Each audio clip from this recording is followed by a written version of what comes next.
L'écrit était primordial car, vous savez, il y avait tous ces livres, la Bible, les différents évangiles et autres textes que les gens connaissaient bien. La plupart du temps, ils n'avaient même pas besoin de lire les sous-titres. Un simple coup d'œil leur suffisait pour comprendre le texte. Mel Gibson vient de faire une déclaration qui provoque un véritable séisme dans le monde chrétien. L'acteur et réalisateur, célèbre pour son film « La Passion du Christ », affirme qu'une des plus anciennes versions de la Bible recèlerait un secret bien gardé. Selon Gibson, l'ancienne Bible éthiopienne contiendrait une puissante prophétie décrivant la fin des temps. Il suggère que ce passage offre une vision saisissante et troublante de l'Apocalypse, bien plus détaillée et dramatique que celle des versions bibliques les plus courantes.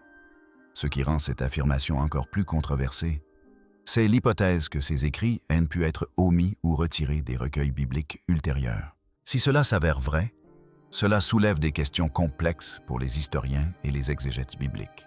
Que contenaient exactement ces textes anciens? Et pourquoi ne figurent-ils pas dans la Bible moderne? Aujourd'hui, chercheurs, théologiens et lecteurs curieux examinent de plus près ces manuscrits anciens, cherchant à comprendre si cette mystérieuse prophétie faisait véritablement partie de la tradition biblique primitive, ou si l'histoire qui la sous-tend est encore plus complexe qu'on ne l'imaginait. Il ne s'agit pas de simples différences de formulation ou de légères variations de traduction. Les textes en question comprennent des chapitres entiers, des chronologies complètes et des avertissements que Jésus aurait transmis après sa résurrection. Selon cette affirmation, ces enseignements étaient considérés comme si puissants et potentiellement subversifs qu'ils furent exclus des textes sacrés largement diffusés pendant près de 200 ans. Cela soulève une question troublante. Quel genre de message pouvait être perçu comme si dangereux qu'il soit resté caché pendant des siècles? Et pourquoi l'Éthiopie, nation possédant l'une des plus anciennes traditions chrétiennes ininterrompues, semble-t-elle conserver des textes que de nombreuses autres églises n'ont jamais inclus? L'ancienne Bible éthiopienne est souvent décrite comme l'une des collections bibliques les plus complètes qui existent. Conservée par l'Église orthodoxe éthiopienne Twaho, elle contient des livres et des écrits qui n'ont jamais été officiellement reconnus par l'Église romaine. D'après le débat lancé par Mel Gibson, certains de ces textes anciens prétendant relater des enseignements dispensés par Jésus après sa résurrection.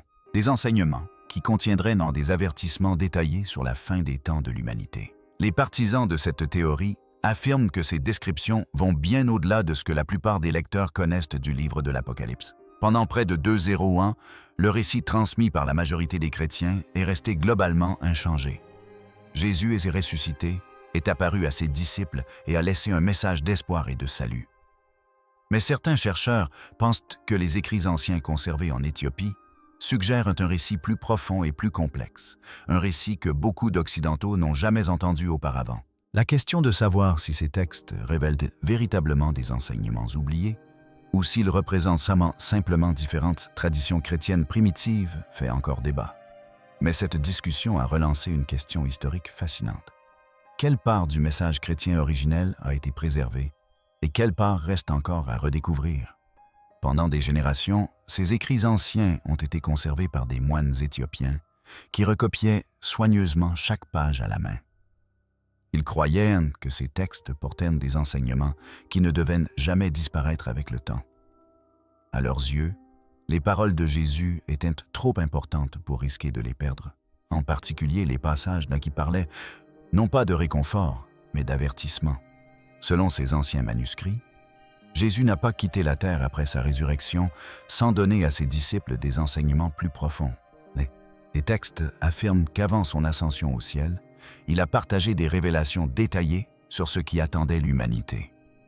Ces paroles cette personne aurait décrit la fin du monde avec une clarté saisissante. Dans ces récits, Jésus a parlé d'une époque où le cœur spirituel de l'humanité commencerait à se refroidir. Il a averti que la vérité serait souvent remplacée par le spectacle et la distraction. Les dirigeants qui paraissaient justes à l'extérieur dissimuleraient de la corruption sous leurs vêtements, tandis que les vulnérables et les pauvres en subiraient les conséquences. L'un des textes les plus importants associés à ces traditions est connu sous le nom de Livre d'Alliance. Au sein du canon de la Bible éthiopienne, Ce livre est censé consigner les enseignements que Jésus a partagés avec ses disciples durant les 40 jours séparant sa résurrection de son ascension. Ce qui rend son message si particulier, c'est la précision des détails qu'il prétend fournir. Plutôt que de recourir à de grands symboles ou à des images poétiques, la prophétie concernant la fin des temps est présentée de manière étonnamment directe, décrivant les événements et les conditions morales avec une précision qui perturbe profondément nombre de lecteurs. D'après ses écrits anciens, Jésus expliquait que la fin des temps ne commencerait pas par une chute de feu spectaculaire du ciel.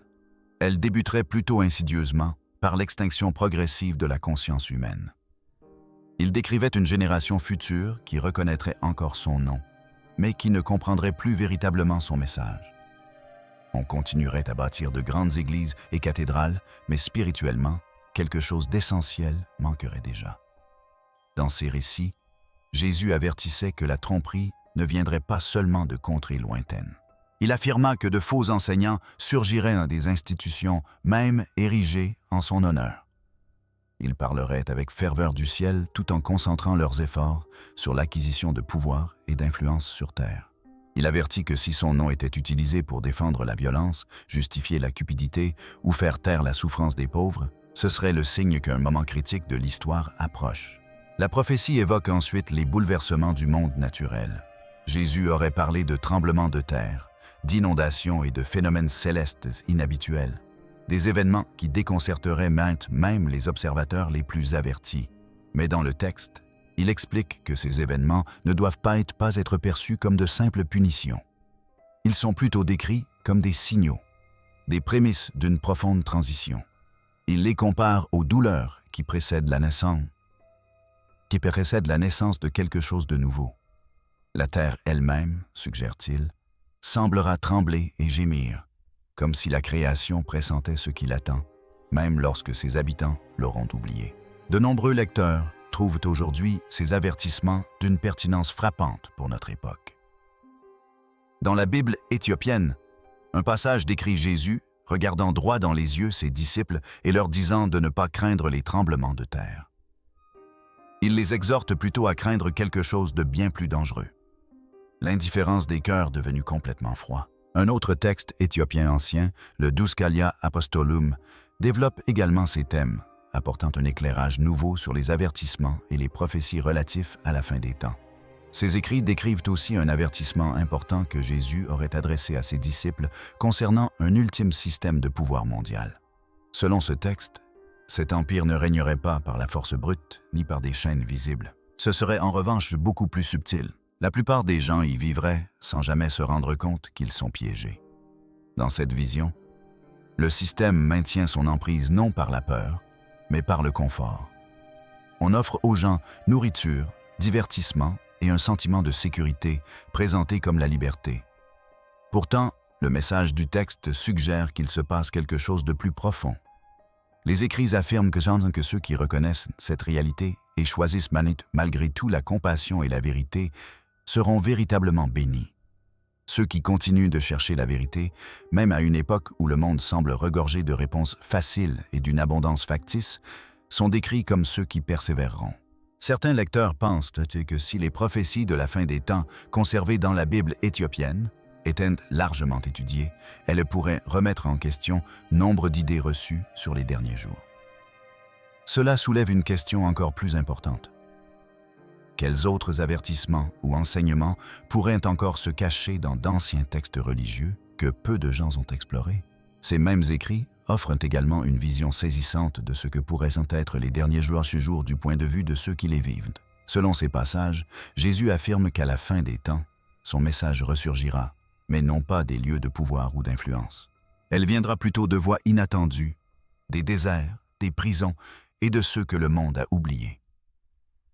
Le texte suggère que son esprit s'exprimera à travers ceux que les puissants ignorent. L'une des idées les plus troublantes qu'il présente est la suivante. Ceux qui se croient les mieux préparés à la fin des temps pourraient bien être les derniers à en reconnaître l'arrivée. Pour de nombreux lecteurs, cette perspective remet en question les attentes rassurantes, souvent associées aux enseignements sur l'enlèvement et les derniers jours, bouleversant nombre de leurs convictions. La longue et singulière histoire chrétienne de l'Éthiopie contribue à expliquer la préservation de ces textes anciens pendant tant de siècles. Le christianisme atteignit la région au IVe siècle, ce qui en fait l'une des plus anciennes traditions chrétiennes au monde. Au fil du temps, cependant, le christianisme éthiopien se développa largement à l'écart de l'autorité romaine. Du fait de cette longue période d'isolement, de nombreux chercheurs estiment que le pays a conservé un corpus d'écrits chrétiens primitifs plus vaste et parfois plus mystique. Dans la Bible éthiopienne, le récit de la fin des temps est présenté différemment des versions que la plupart des Occidentaux connaissent. Dans ces écrits, les derniers jours ne sont pas simplement décrits comme une succession de désastres ou d'événements catastrophiques. Ils sont plutôt présentés comme un profond combat spirituel qui se déroule au cœur de chaque être humain. Selon ces passages, Jésus explique que le conflit ultime n'opposera ni nation ni armée. Il s'agira plutôt d'une lutte entre la vérité et le désir humain de confort, entre l'éveil de l'esprit et la torpeur de ceux qui se contentent du monde tel qu'il est. Certaines traditions liées au christianisme éthiopien suggèrent également des raisons pour lesquelles certains enseignements sur la fin des temps n'ont jamais été largement acceptés par les églises occidentales. Une explication parfois avancée concerne la question de l'autorité et de la structure. L'idée que l'Esprit de Dieu puisse s'adresser directement à des gens ordinaires et humbles, et non seulement par l'intermédiaire d'institutions établies, aurait pu être perçue comme une remise en cause du pouvoir religieux centralisé. Un autre facteur souvent évoqué est la nature mystique de nombre de ces écrits. Les textes éthiopiens contiennent des visions saisissantes, des descriptions de rassemblements angéliques et des chronologies complexes relatant des événements cosmiques. Au fil des siècles, certains responsables d'églises occidentales ont considéré ces thèmes mystiques comme controversés, voire hérétiques, ce qui a pu contribuer à leur exclusion des textes bibliques ultérieurs. Les traditions éthiopiennes étaient liées à l'Église catholique romaine. De ce fait, l'Éthiopie a préservé une version de la littérature chrétienne primitive qui, à certains égards, diffère sensiblement de celle qui a façonné une grande partie du christianisme occidental. Une troisième explication, parfois avancée, est une simple peur, une peur viscérale. Certains pensent que les autorités ecclésiastiques craignaient que la lecture de ces écrits n'amène les gens à se demander si les événements décrits comme la fin des temps n'étaient même pas seulement un futur lointain, mais une réalité déjà en cours. Selon plusieurs écrits conservés dans la Bible éthiopienne, Jésus aurait décrit l'âge final comme se déroulant en 4 étapes. La première, appelée l'âge de l'oubli, est une période où les gens cessent progressivement de rechercher la vérité. La foi devient une routine, la curiosité s'estompe et le sens profond de la vie spirituelle s'efface peu à peu. La deuxième étape est décrite comme l'âge du spectacle.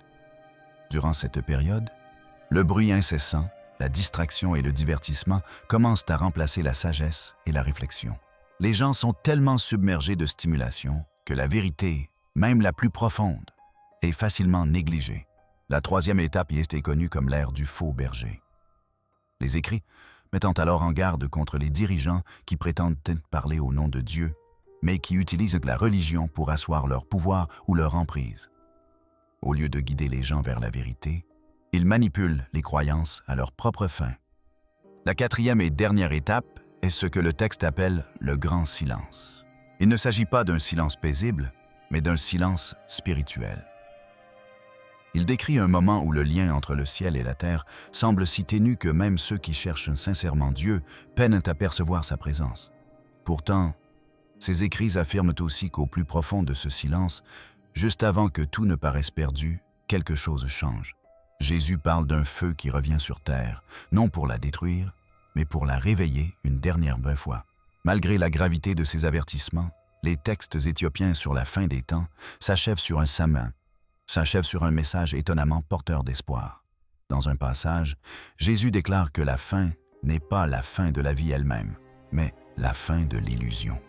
Ce qui adviendra, dit-il, ne sera pas une destruction gratuite, mais une purification qui ôtera le mensonge. Et ce message renferme une promesse. Ceux qui ont choisi l'amour et la vérité, même lorsque le monde autour d'eux privilégiait le confort, le pouvoir ou l'illusion, ne seront pas oubliés. Ils ne seront pas reconnus pour leur statut ou leur gloire, mais pour les épreuves qu'ils ont traversées. En ce sens, Ces écrits anciens présentent la fin des temps, non comme une fuite du monde, mais comme une transformation profonde de celui-ci. Si l'Éthiopie a véritablement conservé une prophétie oubliée sur la fin des temps, attribuée au Christ, une question importante se pose alors.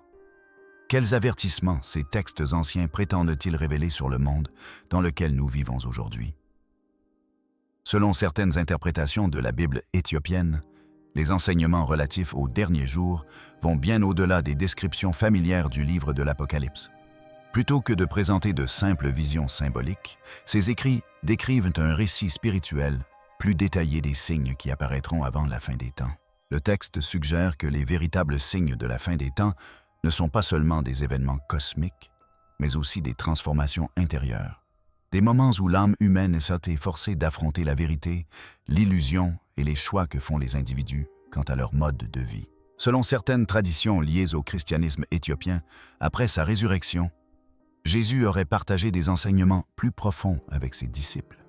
Enseignements qui n'ont jamais été intégralement consignés dans les évangiles communément admis.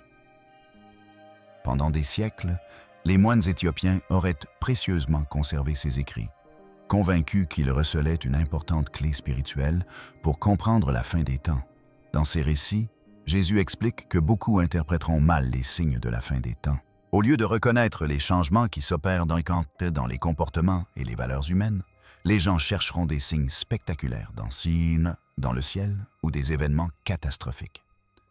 Or, selon ces écrits, les véritables signaux se manifesteront bien plus près de nous. La dégradation des relations, la marchandisation de l'amour et une culture croissante centrée sur le culte de soi.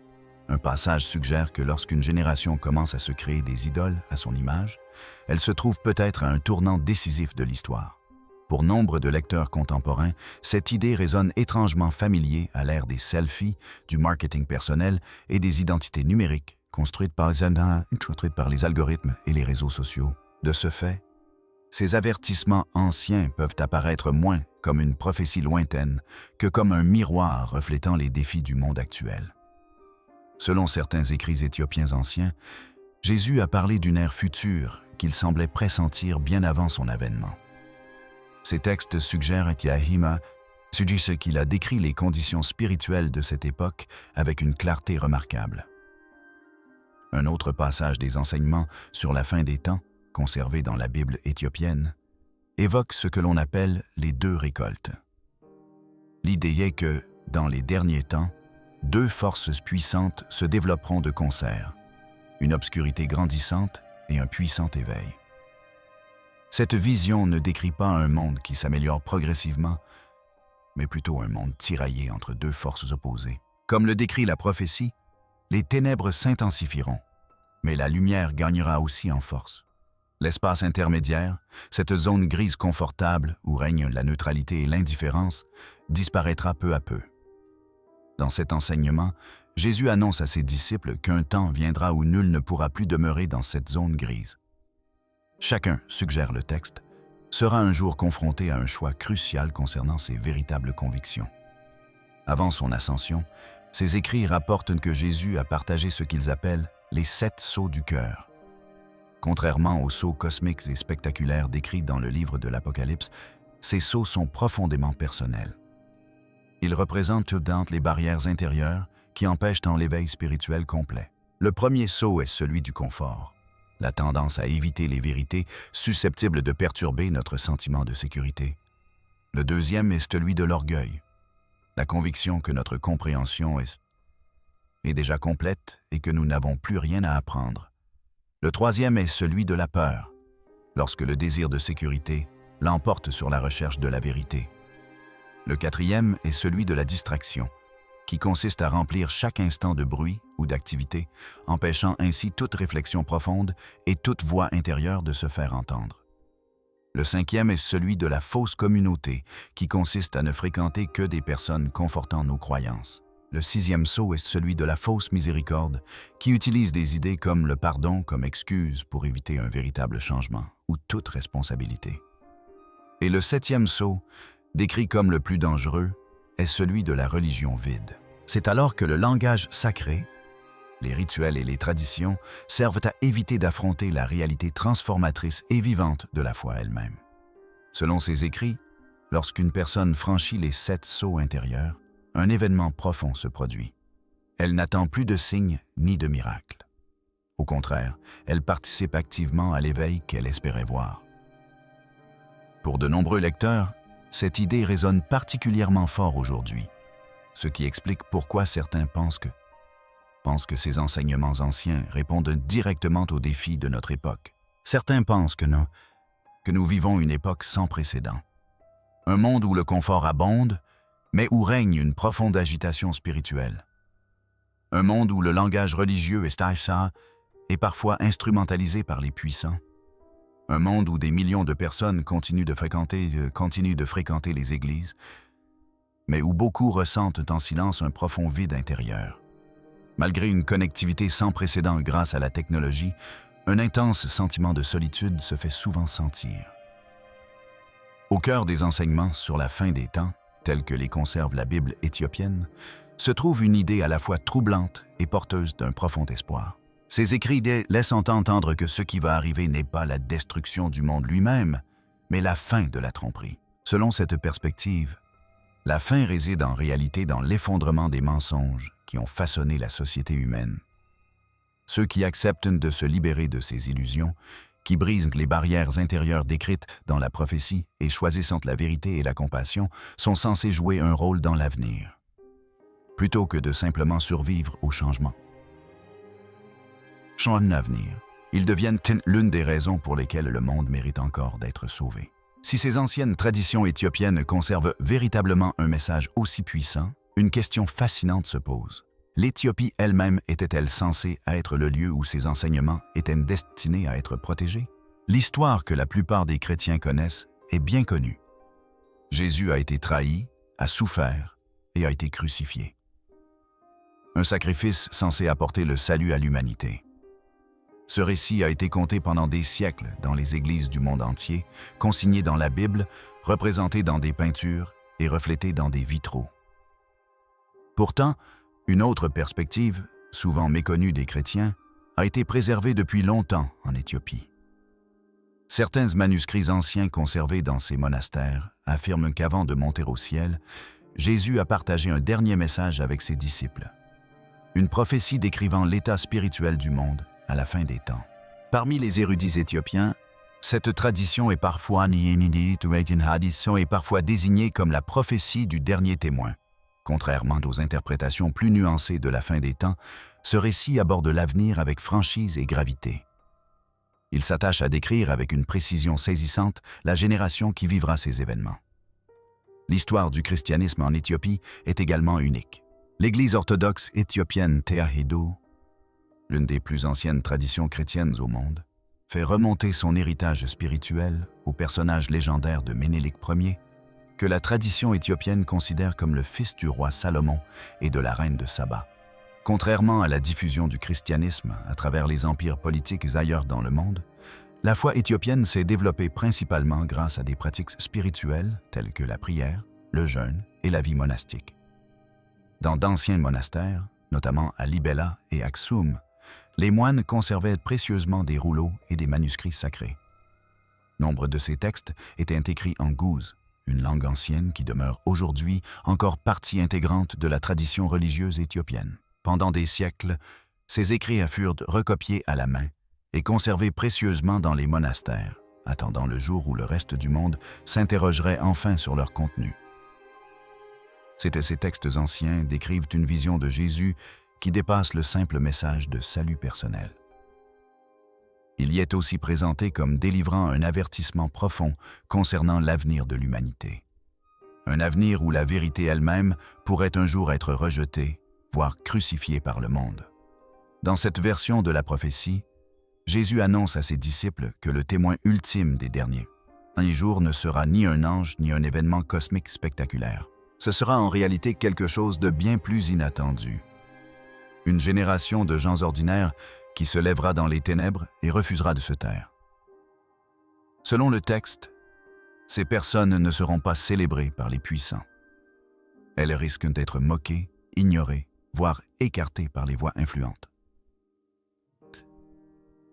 de leur époque. Leurs idées pourraient être exclues des tribunes publiques et des institutions religieuses. Pourtant, la prophétie affirme que leurs voix atteindront ceux qui ont véritablement besoin de les entendre, non pas par le biais de grands rassemblements ou de foules immenses, mais par l'influence discrète qu'elles exercent sur les individus prêts à les écouter. Dans un passage du texte, Jésus rassure ses disciples. La vérité ne dépend ni de l'approbation publique, ni d'une forte médiatisation. Même si une voix est réduite au silence en public, le message peut continuer à atteindre son destinataire. Certains érudits liés à l'Église orthodoxe éthiopienne Tewahedo pensent que certaines prophéties, comme celle-ci, ont été omises des versions des Écritures qui ont ensuite prévalu dans le christianisme occidental. Ils évoquent parfois des réunions de l'Église primitive, telles que le premier concile de Nica, où les responsables religieux ont débattu de la doctrine et du rôle des différents textes dans l'enseignement chrétien. Selon ces interprétations, les prophéties suggérant que les institutions religieuses elles-mêmes pourraient être aux prises avec la corruption à la fin des temps ont pu être perçues comme controversées, voire déstabilisatrices à l'époque. L'exactitude historique de ces interprétations fait toujours l'objet de vifs débats parmi les historiens et les théologiens, mais l'existence de ces traditions éthiopiennes continue de soulever des questions fascinantes sur la manière dont les premiers enseignements chrétiens ont été préservés, interprétés et transmis à travers les siècles. Selon cette interprétation de la prophétie, l'une des idées les plus troublantes est que certaines des voix les plus trompeuses de la fin des temps n'apparaîtraient pas comme manifestement maléfiques. Au contraire, elles sembleraient profondément religieuses, portant des croix, construisant des églises et s'exprimant dans le langage de la foi. Compte tenu du caractère potentiellement controversé d'une telle affirmation, certains pensent que ces paroles étaient trop menaçantes pour être largement intégrées aux traditions chrétiennes ultérieures. Dans cette perspective, tandis que d'autres régions s'éloignaient de ces enseignements, l'Éthiopie a continué de les préserver. Que l'on interprète cette prophétie comme un fait historique littéral ou comme un avertissement spirituel symbolique, le message soulève une question importante pour chaque génération. Ce texte invite à observer attentivement le monde qui nous entoure et à se demander: les signes décrits dans ces écrits sont-ils déjà en train de se manifester? Vivons-nous dans l'époque contre laquelle ces textes anciens mettaient en garde? Et si oui, comment réagirons-nous?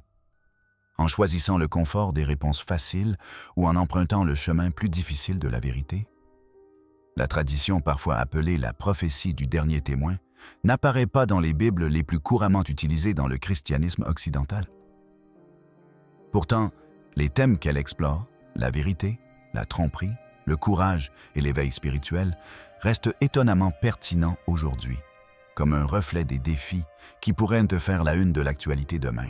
Si ces traditions éthiopiennes ont véritablement préservé un message puissant concernant l'avenir, une autre question fascinante se pose.